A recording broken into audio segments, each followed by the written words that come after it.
Hello guys, welcome back to another video of Tech Helpline. Today in this video, I'm going to show you how you can log into your Outlook account. Watch the video till the end to know how you can log into your Outlook account. Before moving on, if you are new to our channel, subscribe and hit the notification bell icon so that you'll be notified for any of our new uploads. Now, let's get back to the video. So to log into your Outlook account, firstly open your Google search. Type in outlook.login and make a search.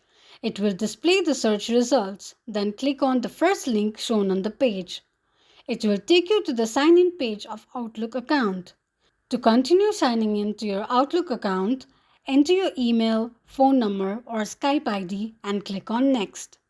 If you don't have an Outlook account, simply click on Create One and follow the instruction by filling the credentials.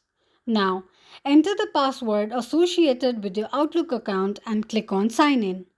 Tap on Yes if you want to keep your account signed in, or else click on No. This is how you can sign in to your Outlook account quickly and easily just in few steps. If you have any thoughts or queries, let us know in the comment section. Thank you so much for watching.